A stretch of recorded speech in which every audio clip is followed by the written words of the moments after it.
Hello, welcome to study extraordinary. आज हम आपके लिए कुछ अलग टाइप का वीडियो लाए हैं। यह ज्योग्राफी के क्लास 10th के एक चैप्टर के ऊपर है, मैन्युफैक्चरिंग इंडस्ट्रीज। ये व्यूअर्स की डिमांड पर हम ये वीडियो बना रहे हैं क्योंकि कुछ स्टूडेंट्स को इस चैप्टर को समझने में प्रॉब्लम आ रही थी। आज हम आपके लिए पहला वीडियो लाए हैं और जल्द ही दूसरा भी आ जाएगा। तो हमारे साथ अगर आप अपनी बुक भी खोलेंगे और हम जो आपको मेन पॉइंट्स बता रहे हैं उसको हाईलाइट करेंगे या अंडरलाइन करेंगे तो आपको ये चैप्टर समझने में बहुत आसानी होगी और आप अच्छी तरीके से अपने नोट्स भी प्रिपेयर कर पाएंगे। कम समय में चैप्टर समझ में आ जाएगा और बीच बीच में हम आपको ये भी बताते रहेंगे कि इस चैप्टर में किस टाइप के क्वेश्चंस बोर्ड में आ सकते हैं। तो चलिए अब हम स्टार्ट करते हैं अपना ये चैप्टर। तो ये मैन्युफैक्चरिंग इंडस्ट्रीज के ऊपर चैप्टर है। हम अपने घर में अपनी डेली रूटीन में बहुत सारी चीज़ें यूज़ करते हैं। जैसे हम कपड़े पहनते हैं, हम कुछ खाते हैं जैसे शुगर है, शूज़ पहनते हैं, हम बर्तन यूज़ करते हैं किचन में, डेकोरेट करने के लिए बहुत सारे आइटम्स हम यूज़ करते हैं, दिवाली पे दियाज वगैरह लगाते हैं। तो ये सब हमारे कहीं ना कहीं मैन्युफैक्चर होते हैं। लेकिन अब मैन्युफैक्चरिंग इंडस्ट्रीज क्या होती है, तो पहले हम ये समझते हैं कि मैन्युफैक्चरिंग क्या होती है। ये देखिए, production of goods in large quantities after processing from raw materials to more valuable product is called manufacturing. तो इसलिए पहले हम रॉ मटेरियल होता है हमारा, रॉ मटेरियल से जब हम कोई चीज मैन्युफैक्चर करते हैं तो वो मैन्युफैक्चरिंग होती है। कोई चीज हम बनाते हैं जो कि हमारे लिए यूजफुल है। अब इसमें कुछ चीजें आपकी लार्ज इंडस्ट्रीज में बनती हैं, जैसे शूज, क्लोथ्स, शुगर एक्सेट्रा, ये लार्ज इंडस्ट्रीज में बनती हैं। और कुछ स्मॉल इंडस्ट्रीज में यूटेंसिल्स हैं जैसे हम जो यूज करते हैं, ये बहुत बड़ी इंडस्ट्री में नहीं, छोटी इंडस्ट्री में भी बन जाते हैं। और कुछ हाउस होल्ड इंडस्ट्रीज होती हैं जिसमें हम दियाज वगैरह ये बनाते हैं या क्राफ्ट की थिंग्स बनाते हैं, डेकोरेटिव आइटम्स बनाते हैं। इनके लिए हमें बहुत बड़ी इंडस्ट्री की जरूरत नहीं होती। तो ये हमारी दो सेक्टर में बटी हुई होती है, प्राइमरी मटेरियल और सेकेंडरी सेक्टर्स। जो हमारे दो चीजें हैं, प्राइमरी मटेरियल्स कौन से होते हैं, जो रॉ मटेरियल्स होते हैं जिनसे हम यूज करके सेकेंडरी सेक्टर में उसको हम यूज करते हैं और उनसे वैल्यूएबल थिंग्स बनाते हैं। तो एक हमारी प्राइमरी चीज हो गई, प्राइमरी मटेरियल हो गया, और उसे हम सेकेंडरी सेक्टर में मशीन वगैरह का यूज करके कोई वैल्यूएबल आइटम बनाते हैं। जैसे हम देखेंगे कि हम पेपर किससे बनता है, वुड से। तो वुड क्या हुई, प्राइमरी थिंग। शुगर केन से शुगर बनी, तो शुगर केन प्राइमरी थिंग हो गई। और ये हमारा प्रोडक्ट, प्रिपेयर्ड प्रोडक्ट हो गया शुगर। आयरन और स्टील किससे बनते हैं, आयरन ओर से। बॉक्साइट से एल्यूमिनियम बनती है। तो ये चीजें ये है कि जो हमारे रॉ मटेरियल है वो प्राइमरी है और जो प्रिपेयर्ड है वो सेकेंडरी है। तो हमारे मैन्युफैक्चरिंग इंडस्ट्रीज क्या है, सेकेंडरी सेक्टर में आता है, क्योंकि हम इसमें रॉ मटेरियल लेके और कोई वैल्यूएबल थिंग्स तैयार करते हैं। के एग्जाम में वन वर्ड, वन सेंटेंस और डिटेल्ड तीनों टाइप के आंसर्स आपको देने होंगे। तो हम इसमें पहले स्मॉल जैसे क्वेश्चंस हमारे बनते चले जा रहे हैं, जो हम अंडरलाइन हमने कर रखा है, हाईलाइट कर रखा है, तो उससे हमारे बनना शुरू होता है स्मॉल क्वेश्चंस। तो ये पहले तो बात है कि मैन्युफैक्चरिंग इंडस्ट्रीज कौन से सेक्टर में आती है, सेकेंडरी सेक्टर में। फिर हमें ये भी याद रखना है कि किस रॉ मटेरियल से कौन सी चीज प्रिपेयर होती है। जैसे अभी मैंने 4-5 चीजें बताई, ये बहुत कॉमन चीजें हैं, तो इनको आपको माइंड में रखना है कि किससे क्या बनता है। और अब हम देखते हैं, एक लॉन्ग क्वेश्चन आता है कि ये जो है इंडस्ट्री, ये हमारे लिए कितनी इंपॉर्टेंट है। किसी भी कंट्री की इकोनॉमिक ग्रोथ के लिए मैन्युफैक्चरिंग इंडस्ट्रीज जो है उसका डेवलपमेंट होना बहुत जरूरी है, वो बैकबोन है किसी भी कंट्री की इकोनॉमी के लिए। तो इसकी हम इंपॉर्टेंस देखते हैं। तो ये इंपॉर्टेंस आपका एक लॉन्ग क्वेश्चन बन सकता है, इंपॉर्टेंस ऑफ मैन्युफैक्चरिंग। तो सबसे पहले यही पॉइंट आता है इसमें कि ये बैकबोन है डेवलपमेंट की, किसी भी कंट्री की डेवलपमेंट के लिए ये एक बैकबोन है, इसीलिए इसको डेवलप होना जरूरी है। दूसरा है कि हमारे को और क्या फायदे होते हैं इससे, ये हम देखते हैं। तो ये क्या होता है कि reduce the heavy dependence of people on agriculture.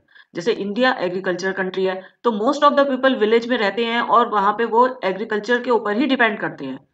तो इसलिए ये डेवलप होना बहुत ज़्यादा ज़रूरी है, क्योंकि हमारी जैसे पॉपुलेशन बढ़ती चली जा रही है, अब वो सभी एग्रीकल्चर से ही अपनी इनकम लेंगे, उसी के ऊपर डिपेंड रहेंगे, तो हम कभी भी पॉवर्टी लाइन से ऊपर नहीं उठा पाएंगे लोगों को।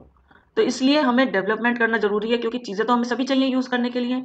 फिर हम उसको दूसरे कंट्री से इम्पोर्ट करते हैं, तो उससे हमारे को जो है नुकसान होता है बहुत ज़्यादा, रॉ मटेरियल सस्ता होता है।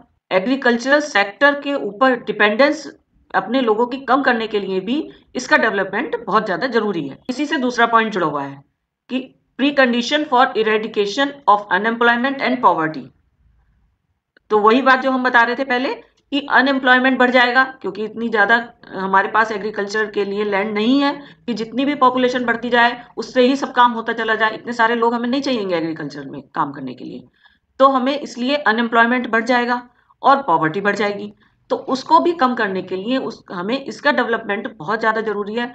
इसीलिए गवर्नमेंट जो है वो पब्लिक सेक्टर में कुछ इंडस्ट्रीज बनाती है। गवर्नमेंट लोगों को एम्प्लॉयमेंट देने के लिए, पॉवर्टी कंट्री में कम करने के लिए पब्लिक सेक्टर में कुछ इंडस्ट्रीज चालू करती है, या जॉइंट सेक्टर होते हैं जिसमें कुछ प्राइवेट जो है लोग इन्वेस्ट करते हैं और कुछ गवर्नमेंट इन्वेस्ट करती है।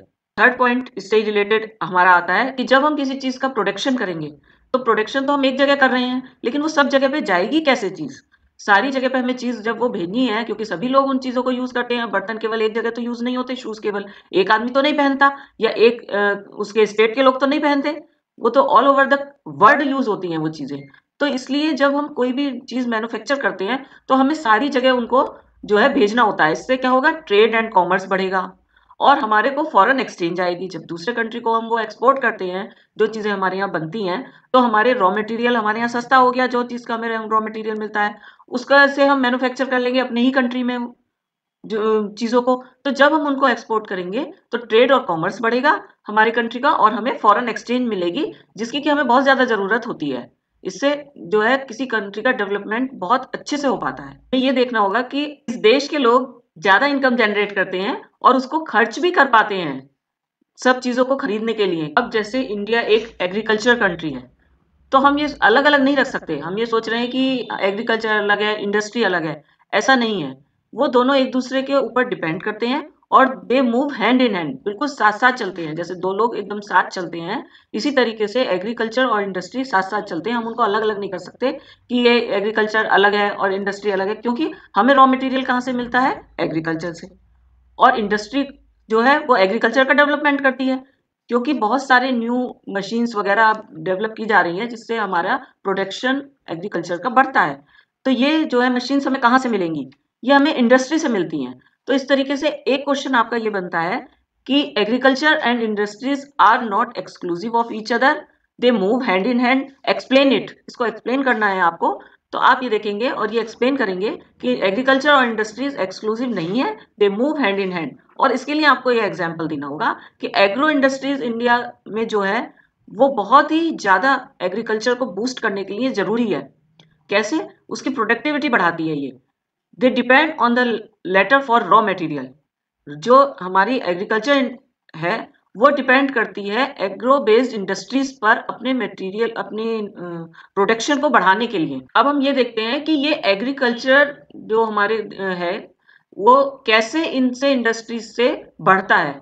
क्यों? क्योंकि जैसे they depend on the latter for raw materials and sell their products such as irrigation pump, fertilisers, insecticides, pesticides, plastics and PVC pipes, machines and tools etcetera to the farmers. क्योंकि farmers अपनी जो बढ़ाना है उनको production, उसके लिए उनको इन machines की जरूरत होती है। अब ट्रैक्टर के बिना अगर फार्मर काम करता है तो उसकी प्रोडक्टिविटी कम होगी। फर्टिलाइजर्स के, इंसेक्टिसाइड्स के बिना अगर काम करता है तो उसकी प्रोडक्टिविटी कम होगी, बहुत सारी जो है उसकी फसल वैसे ही खराब हो जाएगी।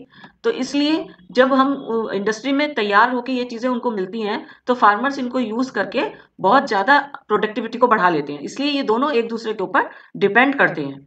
और अब कोई भी इंडस्ट्री हो, क्योंकि ग्लोबलाइजेशन हो चुका है, तो इसलिए किसी के लिए भी हम ये नहीं सोचते कि ये चीज हमारे लिए बहुत अच्छी है तो हम बहुत अच्छी उसको मान के चलेंगे। हमें उसको स्टैंडर्ड वर्ल्ड के अकॉर्डिंग जो है वो सेट करना होता है। हम अपने लिए नहीं कर रहे हैं हर चीज को प्रोडक्ट, हर चीज का प्रोडक्शन हम ग्लोबलाइजेशन को देखकर कर रहे हैं।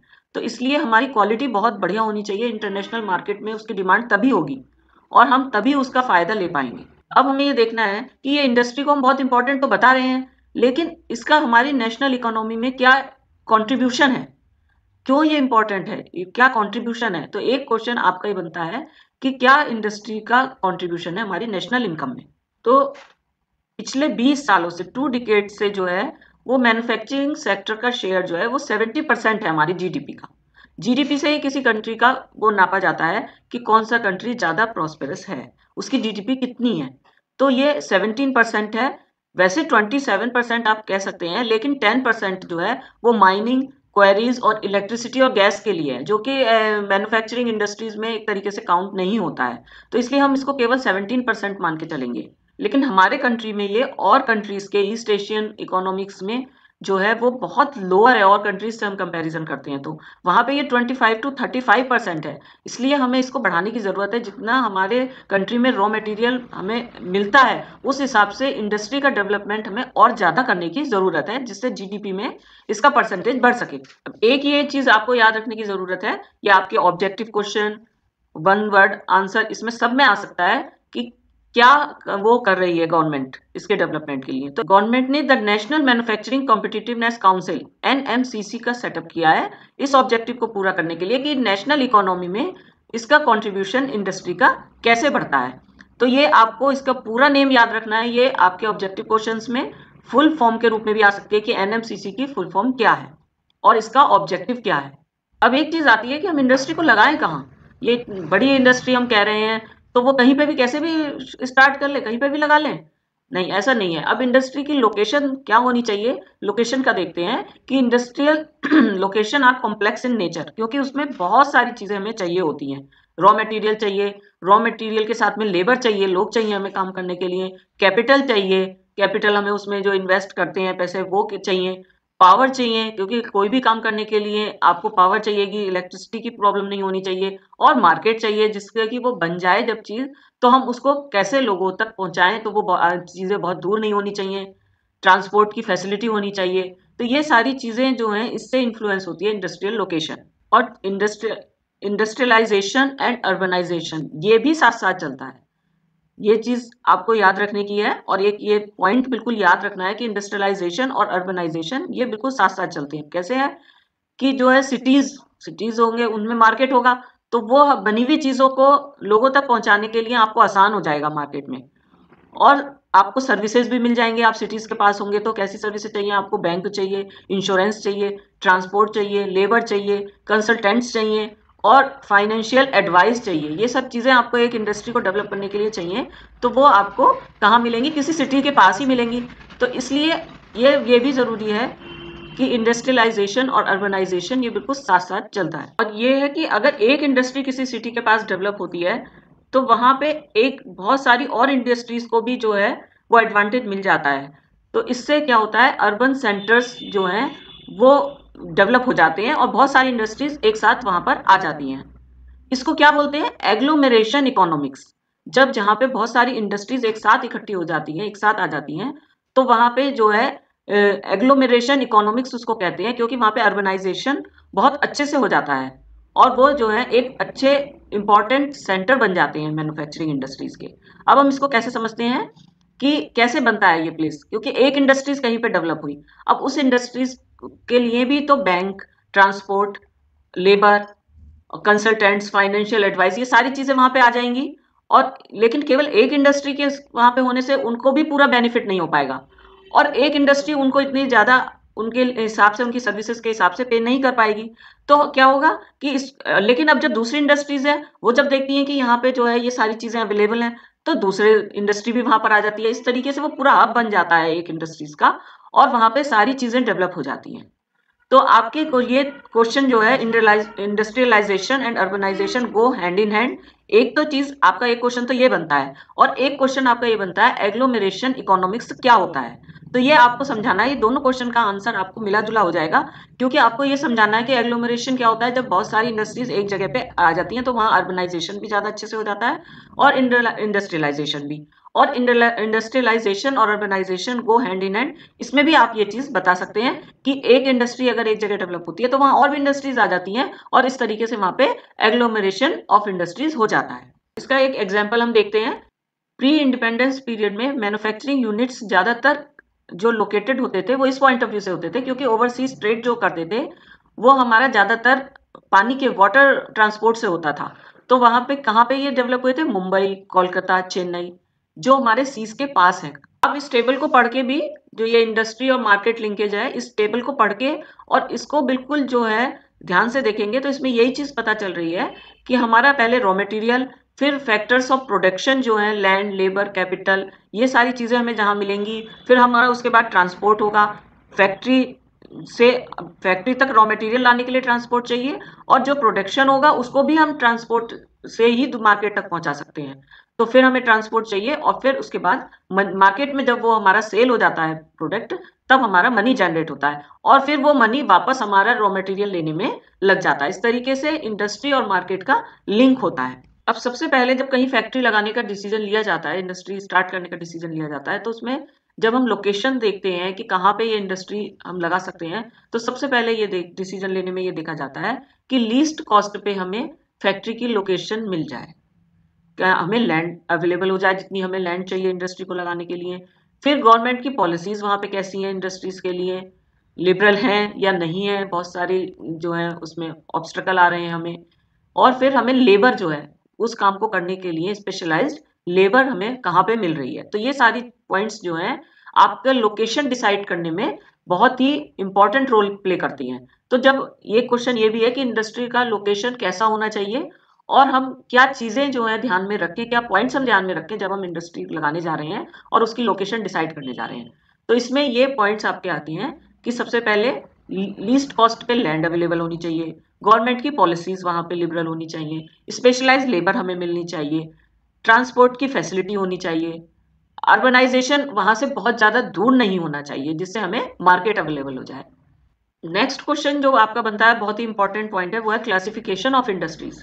क्योंकि केवल एक चीज से तो हमारा काम चलता नहीं, हमें शूज भी चाहिए, हमें क्लोथ्स भी चाहिए, हमें एग्रो बेस्ड और प्रोडक्ट्स भी चाहिए, जैसे आपके खाने पीने के ब्रेड है, बिस्किट है, ये सारी चीजें भी चाहिए। तो ये अलग अलग क्लासिफिकेशन इंडस्ट्री का हुआ है। सबसे पहले हम देखते हैं on the basis of source of raw material. Raw material के अकॉर्डिंग हमारा क्या जो है इंडस्ट्री का क्लासिफिकेशन है।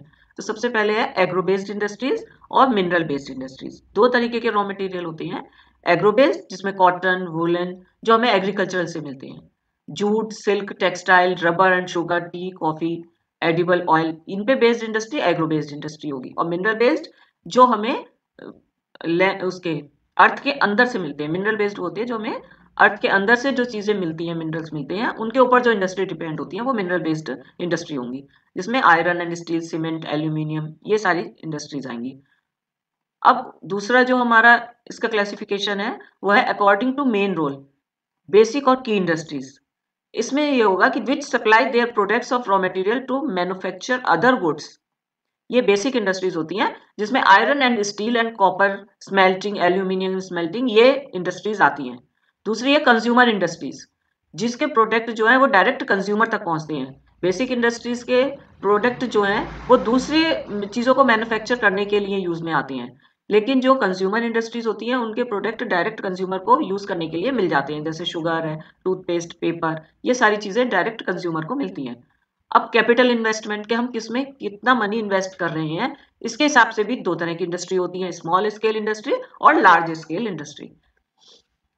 जब हम कम मनी इन्वेस्ट करते हैं वो स्मॉल स्केल इंडस्ट्री हो गई, जिसमें हम ज्यादा मनी इन्वेस्ट करते हैं वो लार्ज स्केल इंडस्ट्री हो गई। ओनरशिप के बेसिस पे भी अलग अलग इंडस्ट्री होती है, जैसे पब्लिक सेक्टर, ये किसकी होती है, ये गवर्नमेंट एजेंसीज की होती हैं, ये गवर्नमेंट द्वारा ही चलाई जाती हैं, जैसे इसमें है BHEL और SAIL SAIL. Private sector, private sector वो होती हैं जो प्राइवेट किसी ग्रुप या इंडिविजुअल के द्वारा बनाई जाती हैं और चलाई जाती हैं, जिसमें TISCO, Bajaj auto limited, Dabur industries. ये एग्जाम्पल आपको जरूर याद रखने हैं कि किस इंडस्ट्री का क्या एग्जाम्पल है, आपको एटलीस्ट 2 एग्जाम्पल तो सबके लर्न होने चाहिए एकदम। अब है joint sector industries. Joint sector industries कौन सी होती है, जो गवर्नमेंट और इंडिविजुअल दोनों का मिलके जो है वो इंडस्ट्री चलाई जाती है, जिसमें है ऑयल इंडिया लिमिटेड। अब होता है एक कोऑपरेटिव सेक्टर। कोऑपरेटिव सेक्टर में जो है industries are owned and operated by the producers और supplier of raw materials, workers और बोथ। जो रॉ मटेरियल देने वाले पर्सन्स हैं उनके साथ ही मिलकर उस इंडस्ट्री को चलाया जाता है।